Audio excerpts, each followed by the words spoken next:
Well, you were at Formula One.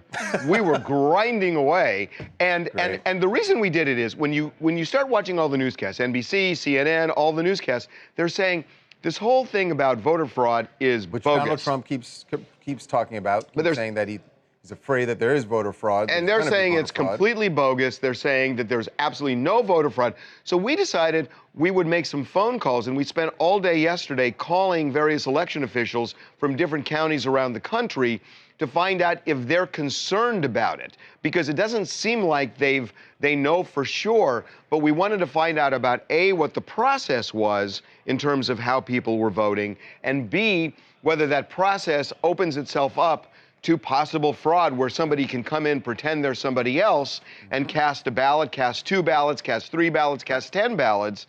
And the reality is, it's possible in a lot of counties, a lot of places, yeah. And there is concern. Yeah, Harvey, so we found out that, well, this is nothing new, that there are a handful of states that don't require IDs to vote, and there's a whole controversy with that, but the reality is, because of that, a lot of these counties are diverting to using signature recognition to We should identify explain what that means, Heather. So if I go into a polling place and I say I want to vote, they say, okay, what's your name, sir? And I say Harvey Levin, and they pull the voter roll, and they see my signature in the voter rolls, and they compare a signature that I give them here with the signature in the voter roll. And if it matches, then I get to vote. I get a ballot. The problem is you've got, and I'm just going to use this as an example, a 70-year-old woman who's, never done it before. Or a 70-year-old man. Or a 70-year-old man, right. Who is not a handwriting expert, and that is an art, by the way. And you got 5 other people in the polling place. You have people who are retired and being very, taking their time to volunteer, which is great, but are they really qualified to, to figure out whether with a lot of people there wanting to vote, moving things along.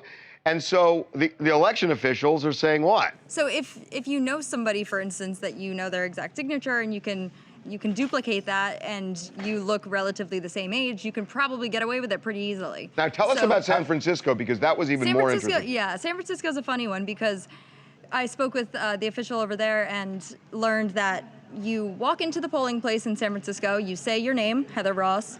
They say, oh, Heather Ross, you live at blah, blah, blah address. And you say, yep, that's me. And then you sign next to it, and that's it. So they give you the address. They tell you the address. And if you say yes, you get to vote. Can I ask a question? Yep. Just one question.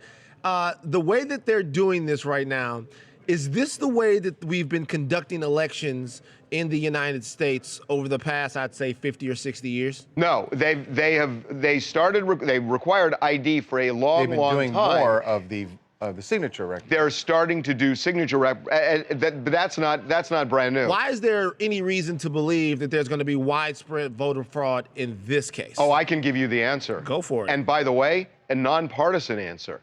Oh, yeah. Oh no, I mean this. I think in many ways, I think there are a lot of people on Donald Trump's side who feel like they've been dealt a bad hand by the media and by, but particularly the media, and that they will go out there and they will do this because they want to equalize things. Oh, so what you're saying right now is that the voter fraud that you think might occur might be actually on the Trump people's side of things. Saying on both sides. I think there are a lot of people who hate Donald Trump, and they might say, I will do anything it takes. They talk to a friend, and the friend says, I'm not voting, and they say, fine. Because people and feel so strongly about Trump, one way or another. And the same with Hillary. Right. No, I'm saying both have these. If you hate him so much, you want to make sure he doesn't go in, so you're going to go in and vote multiple times for Hillary. Or you hate her so much, you hate her, then you're going to go in and vote multiple times for I think the negative reaction people have to both people probably makes it more likely than if somebody just likes somebody, because the negative brings out negative. If it's fraud on both sides, it'll wash out, and the winner will actually. That's actually true. Okay,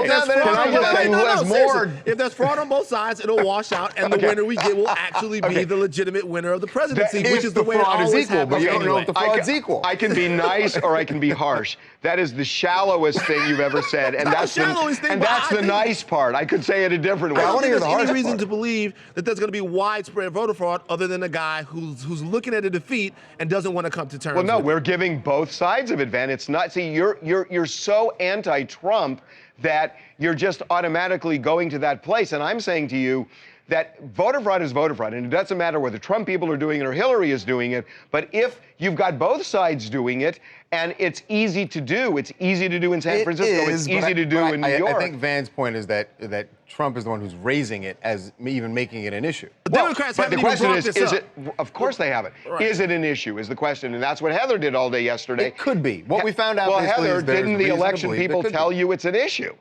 Yeah, they did. Especially the officials I spoke to in New York, they admitted that it's actually a big risk because, for instance, the official we spoke to in Suffolk County said that he expects 500,000 people to come out to vote, and with that many people, the probability of something going wrong or something slipping through the cracks with just a signature required to verify these people who are who they say they are is pretty likely.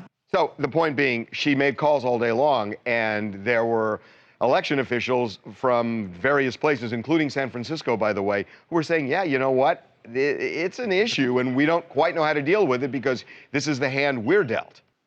Hey, how are you guys? This is Butch Bradley. I'm in New York City, and I'm about to talk about the Hillary versus Trump reality show. I feel like Trump should be just doing this a lot and going, I want an Easter egg now, Daddy.